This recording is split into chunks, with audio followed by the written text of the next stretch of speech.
Olá, colega! Neste vídeo vou compartilhar uma análise profunda das práticas mais comuns que as empresas utilizam para avaliar e recompensar o desempenho dos seus colaboradores. Mas já aviso, prepare-se para emoções fortes. As conclusões que eu alcancei e as recomendações que eu trago aqui são, muito provavelmente, radicalmente diferentes do que você está acostumado a ver por aí. Porém, tenho certeza de que, ao implementar essas ideias, os resultados serão igualmente surpreendentes, para melhor, é claro. Eu sou Eduardo Moura e meu propósito é ajudar gerentes e engenheiros a resolverem seus problemas mais complexos, conquistando resultados de alto impacto.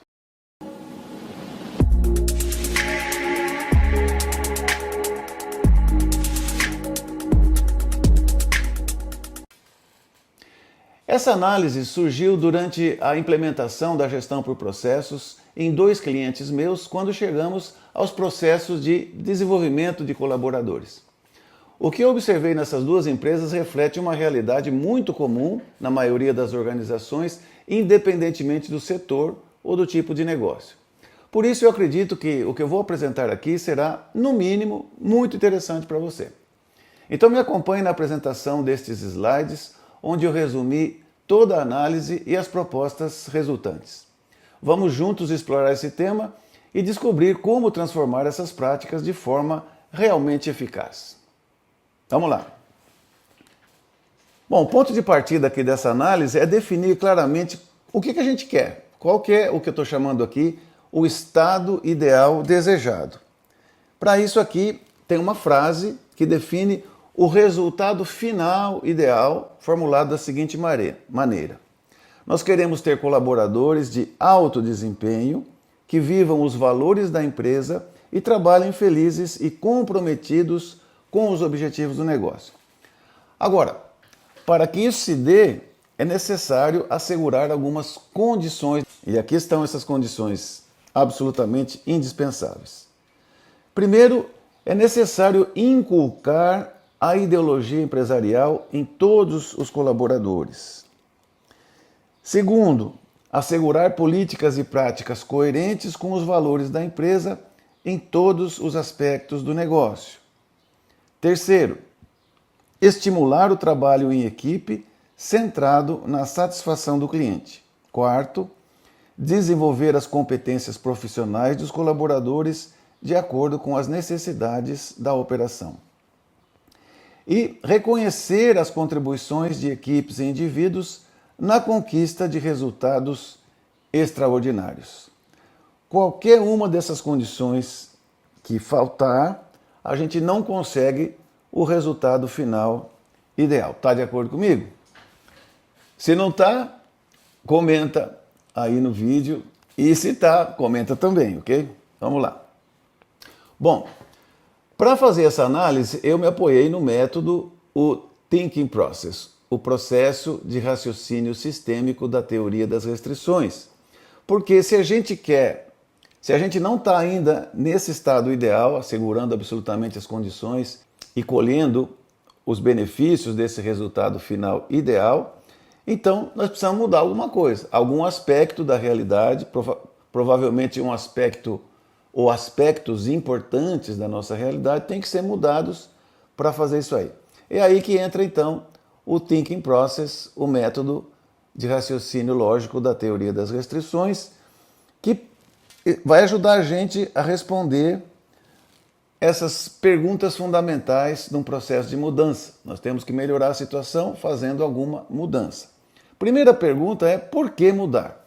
E é aqui que aparece uma lista que eu vou expor em seguida de efeitos indesejáveis que nos desviam daquele estado ideal. E essa é a resposta à primeira pergunta: por que a gente quer mudar? Porque a gente não gosta desse lado feio da realidade, essas coisas feias que passam, que são esses efeitos indesejáveis.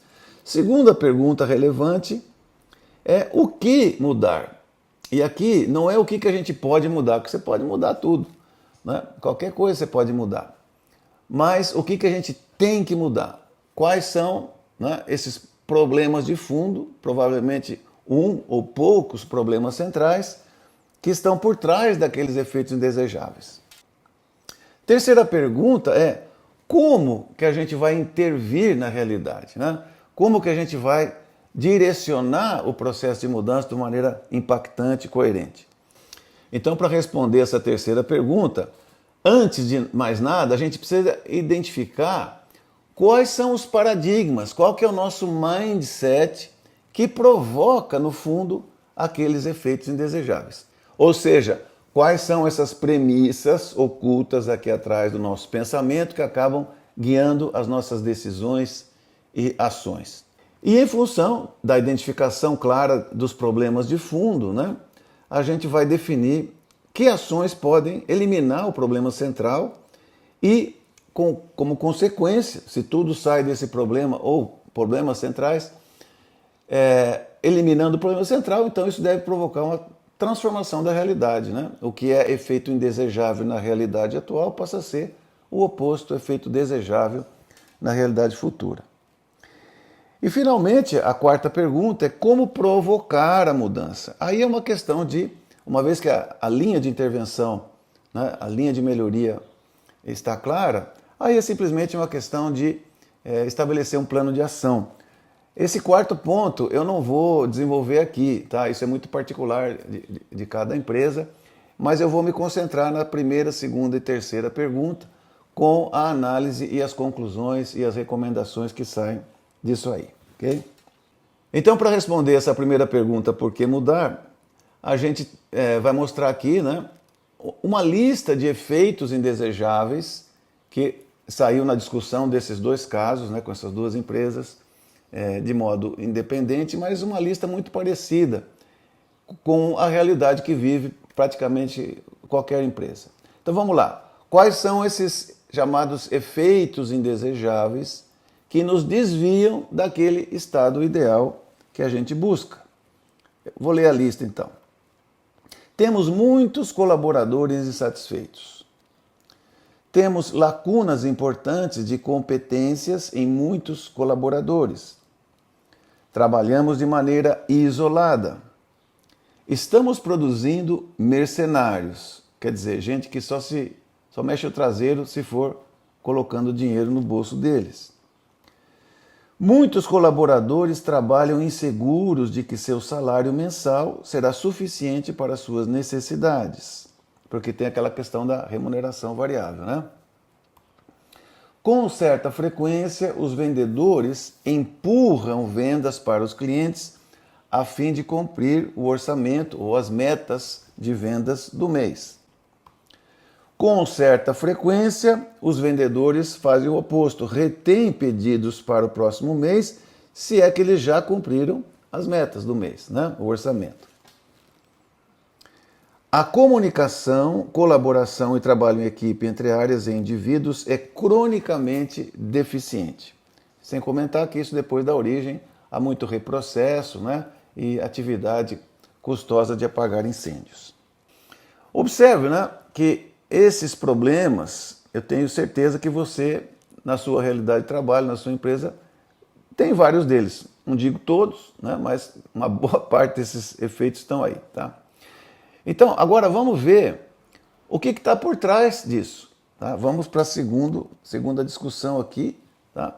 O que mudar? Né? Vamos buscar o problema central ou poucas causas raízes que determinam todos esses efeitos indesejáveis que estão aí. Né? Aqui a gente está partindo de um princípio desse método, que é o Thinking Process, né? Que é um método de pensamento sistêmico, que reconhece o seguinte, olha, aquela lista de efeitos indesejáveis são problemas que vêm do mesmo sistema de causas. Então tem que ter alguma coisa, né, de fundo, tem que ter algum problema central oculto por trás daqueles efeitos. Né? É isso que a gente vai buscar aqui agora. Para isso eu armei esse diagrama lógico, chama Árvore da Realidade Atual, okay? Que estabelece as relações, né, de causa e efeito entre os efeitos indesejáveis. O que está aqui nessas caixas de texto alaranjadas são os efeitos indesejáveis. Essas outras caixinhas, né, de amarelo claro são para completar a análise do ponto de vista lógico. E aqui estão identificados os problemas de fundo. Eu vou fazer a leitura desse diagrama aqui, Creio que vai ficar mais claro, tá? Para isso eu vou sair um pouquinho aqui da apresentação e vou dar um zoom aqui para a gente poder ler melhor, tá? Ok, vamos lá então. Problema central número 1. Nosso estilo de gestão baseia-se na pré-definição e acompanhamento de metas numéricas de curto prazo, atribuídas às áreas da empresa e depois aos indivíduos de cada área. Essa prática é verdadeiramente o padrão, digamos assim, né, de comportamento em termos de gestão, né, de sistemas de negócio. Você estabelece objetivos numéricos, depois faz o desdobramento desses objetivos para as áreas e até indivíduos, né? Prática que é muito comum, né, do pessoal que aplica o Balance Scorecard. Ok, e aqui está reconhecido como um problema central. Vamos ver por que isso aqui é um problema, tá? Se isso aqui acontece, né, e foi detectado, né, nessas empresas, e tenho certeza que é na maioria das empresas por aí, então, como consequência, que a gente tem? De um lado, as pessoas trabalham de maneira isolada, trabalhamos de maneira isolada. Lógico, se eu sou medido individualmente para atender certos números, dane-se o resto, né? A gente pode ter um discurso aí de colaboração e trabalho em equipe, mas na prática, o que vai definir minhas ações é cumprir esse número, porque disso depende minha remuneração variável, depende como que eu sou visto como profissional, tá certo? Depende de minhas possibilidades de promoção, tá? Então, obviamente, né, o que vai priorizar é um individualismo, cada pessoa e cada área trabalhando de maneira isolada. Ok, por outro lado, se isso aqui passa, se esse problema central acontece, né, então os objetivos de longo prazo, incluindo o desenvolvimento de pessoal, permanecem em segundo plano. Toda a prioridade é cumprir essas metas, né, de curto prazo que são estabelecidas e exigidas pela gerência. Se trabalhamos de maneira isolada, então a comunicação, a colaboração e o trabalho em equipe entre áreas e indivíduos são cronicamente deficientes. Se os objetivos de longo prazo, incluindo o desenvolvimento de pessoal, permanecem em segundo plano, então temos lacunas importantes a preencher, né, de competências, habilidades, né, conhecimento em muitos colaboradores. Ok, vamos ver desse outro lado aqui como é que a coisa vai evoluindo. Aqui partimos de um segundo problema central identificado nessa análise, tá? Que é o seguinte: praticamos a remuneração variável associada ao cumprimento de metas numéricas individuais com um salário fixo baixo. Okay? Algo que, se o fulano não fizer a parte variável, ele vai ficar com pouco dinheiro no final do mês. Que, claro, é uma prática muito comum, né, na grande maioria das empresas. Então, se isso aqui acontece, esse problema central número 2 acontece, então temos aqui duas consequências diretas, né? Então, induzimos, desculpa aqui o erro de digitação, induzimos as pessoas a esperar recompensa monetária adicional só por fazerem o seu trabalho. Essa é a consequência direta, né? Se eu faço uma coisa, sou recompensado, portanto, né, vai me condicionando o comportamento, a gente vai induzindo as pessoas a associar trabalho bem feito, dinheiro no bolso. Okay? E se isso acontece, então estamos produzindo verdadeiros mercenários, pessoas cujo comportamento é o seguinte: tá, temos esse objetivo, mas quanto que eu ganho com isso? O que eu levo, né, no bolso, tá? Se problema central número 2, praticamos remuneração variável associada ao cumprimento de metas individuais com salário fixo baixo, então os colaboradores, logicamente, priorizam o cumprimento da sua meta mensal em detrimento do trabalho em equipe e de prestar ao cliente o melhor serviço. Desculpa aí os errinhos de digitação, estou vendo isso aqui agora, tá? Desse outro lado também tem um desdobramento. Se a gente está com o problema central número 2, essa prática aqui, né? E se os resultados de vendas envolvem muitas outras variáveis e incertezas que não dependem do esforço individual do colaborador, isso é um fato, basta pensar um pouquinho, né?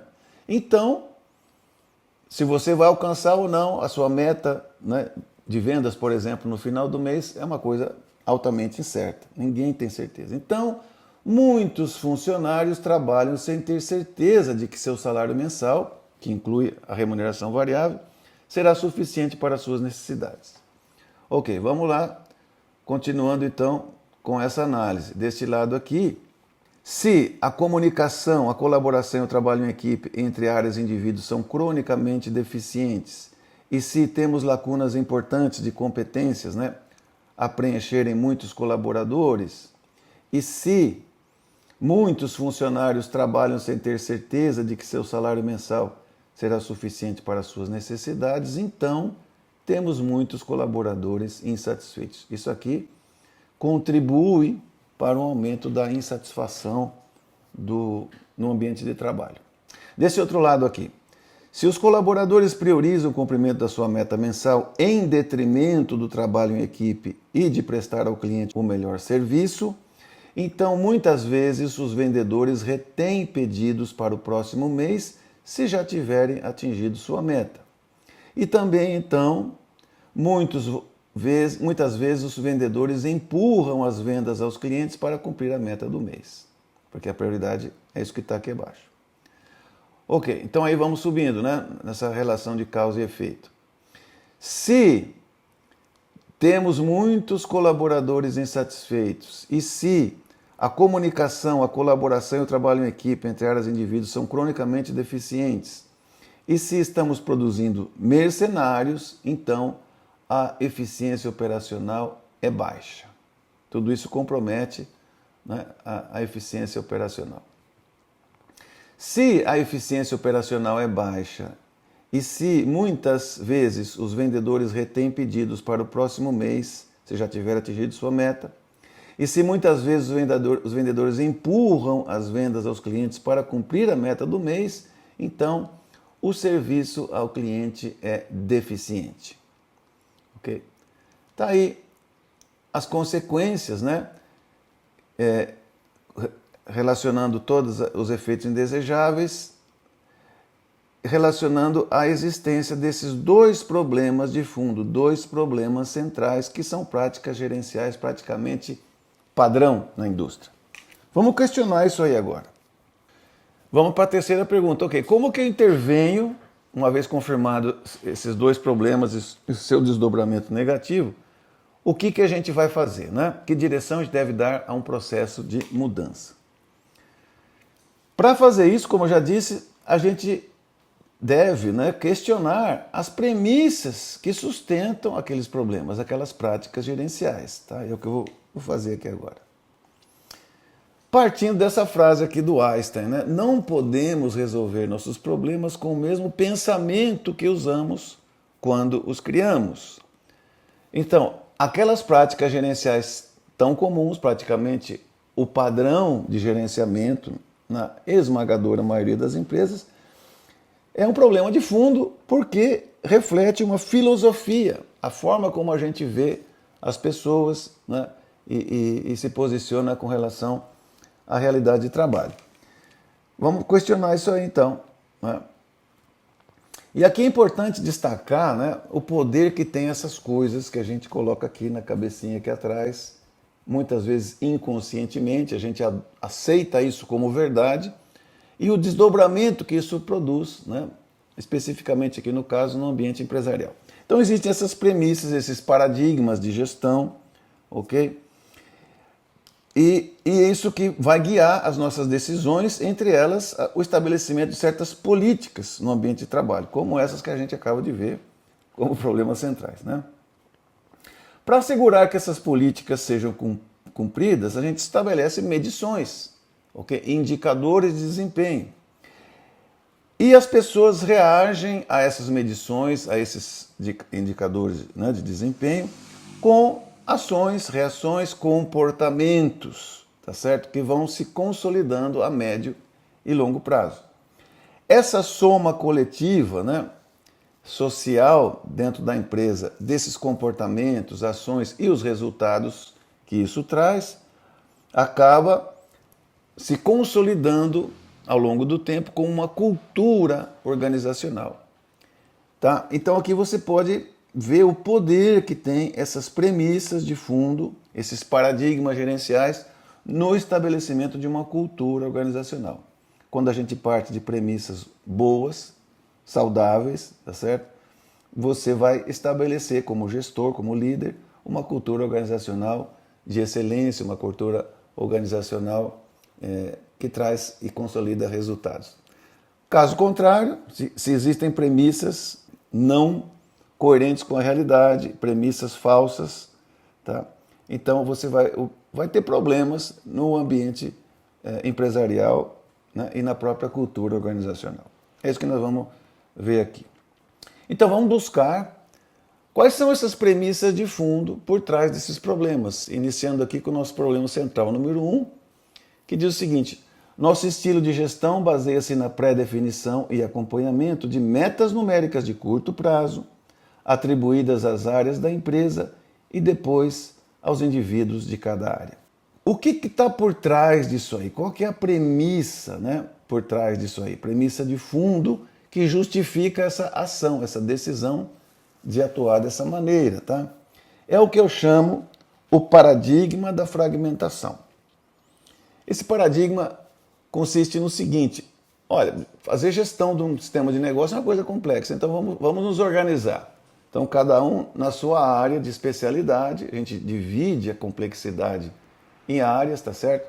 E é o que eu chamo de paradigma da fragmentação. Depois, para cada área, a gente estabelece objetivos, depois para, né, vai para os departamentos e para as pessoas, vai fazendo esse desdobramento, né, de metas e fracionamento. Esse paradigma da fragmentação, ele tem uma premissa de fundo que é a seguinte: olha, o desempenho global da empresa é a soma dos resultados das partes. Esse paradigma aditivo, né, a fragmentação aditiva, tá? Que então o que está aqui atrás é o seguinte, ó: cada um fizer o seu pedacinho, cumprir a sua meta individual, meta diária, somando tudo isso aí, a empresa vai ter um resultado ótimo. Se você parar um pouquinho para pensar, a gente vai constatar que isso é uma grande mentira, tá? Isso é uma premissa falsa. Até da teoria de sistemas, né? É um axioma da teoria de sistemas que o desempenho ótimo de um sistema complexo não resulta da otimização das partes, dos componentes do sistema. Se você fizer isso aí, você vai ter com certeza um sistema subotimizado. Imagina, né? O sistema, o corpo humano. Se o coração resolve desempenhar no seu máximo, o fulano morre, tá certo? E assim vários outros órgãos, né? Tudo tem que estar num sistema em relação, né, harmônica, tá certo? Então, necessariamente, algumas partes não estão no seu ponto máximo para que o sistema como um todo tenha um desempenho ótimo. Isso é uma realidade, apesar da gente, aqui no fundo, acreditar no contrário, né? Essa soma, né, aditiva. Se isso aí é falso, tá certo? E realmente é, o que a gente coloca no lugar? A gente vai tirar esse paradigma daqui, deixa de lado, reconhece que é um paradigma equivocado, obsoleto. O que a gente coloca no lugar, né? Minha proposta é a seguinte: substituir o paradigma da fragmentação aditiva com o paradigma do fluxo sistêmico, que é como realmente os sistemas complexos funcionam. E essa frase resume, então, esse paradigma, né? A criação de valor e, portanto, o desempenho global de um sistema de negócios resulta não da adição de esforços isolados, mas do fluxo sistêmico interativo entre as diferentes áreas, que é, em outras palavras, o trabalho em equipe nos processos transversais, nos processos empresariais, os processos de criação de valor que necessariamente envolvem atividades de mais de uma área da organização. Se você parar para pensar também, né, eu posso afirmar, ver se concorda comigo, que é impossível criar valor para os stakeholders de um sistema de negócio, é impossível criar valor isoladamente, né, numa dada área da empresa. Sempre a criação de valor vai envolver, né, esse fluxo de atividades entre várias áreas. Okay? Então esse é o paradigma muito mais coerente com a realidade, muito mais coerente com a forma como os sistemas funcionam, incluindo sistemas empresariais, sistemas de negócio. Vamos agora analisar o nosso problema central número 2. Praticamos a remuneração variável associada ao cumprimento de metas numéricas individuais com salário fixo baixo. O que está por trás dessa prática? Qual que é a forma de pensar? Qual que é o paradigma? Tá? E aqui, segundo a minha análise e experiência, tá? O que está por trás é o que eu chamo o paradigma da indolência humana. Okay? Que diz o seguinte, podemos resumir na seguinte frase. As pessoas são naturalmente apáticas em relação ao trabalho e precisam de estímulo extrínseco. Se a gente não colocar uma pressão, as pessoas ficam folgadas. Né? Quer ver um exemplo disso aí? O quão forte é essa premissa na cabeça de muitos líderes e gestores, né? É o seguinte, a gente sempre teve tecnologia já há décadas para fazer, por exemplo, trabalho virtual, trabalho à distância, né? Home office, ok? Trabalhar, não necessariamente num ambiente de fábrica ou de escritório, né? Trabalhar na sua própria casa, colaborando à distância, como é a prática comum hoje, né? Isso aí já estava, a tecnologia para fazer isso aí já estava muito tempo antes, tá certo? Começou lá, creio que com Skype, essas coisas, né? Já tinha essa tecnologia, ok? E havia muita discussão, mas só discussão, nos departamentos de recurso humano. Havia muita discussão, né, sobre isso aí, tá? Flexibilidade de horários, pessoa trabalhar à distância. Só que isso aqui estava no fundinho. Por que nunca se implementou? Porque o pessoal pensava nisso aí, acreditava nisso aí. Olha, como assim? Pô, o cara vai trabalhar sem o chefe ficar vigiando, né? Sem alguém para estar aí vendo se realmente está trabalhando? Ah, então aí a turma vai acordar lá para as 10 da manhã, vai lá na academia, dá um treininho, para as 11h30 ele está botando a mão no trabalho, né? Mais ou menos era isso aí, tá certo? O pensamento, a razão de fundo pela qual não foi implementado, né, isso de horários flexíveis, isso de trabalhar à distância, né, teletrabalho, na maioria das empresas onde podia ser feito isso aí. Agora, o que aconteceu, né, 2019, 2020, tá certo? A pandemia. E a pandemia foi uma demonstração assim cabal de que isso que está escrito aí é falso. Porque as pessoas, ao contrário de ficar folgada, porque aí as empresas tiveram que mandar o pessoal, né, com lockdown, essas coisas aí, trabalhar da maneira que podia, né, à distância. E o pessoal, em vez de ficar folgado, de baixar a produtividade, foi justamente o contrário. As pessoas se dedicaram como nunca a ajudar a empresa a se manter no mercado, a manter o negócio funcionando, né? Então, foi uma demonstração assim definitiva de que esse paradigma da indolência humana, essa frase que está aí, é absolutamente falsa.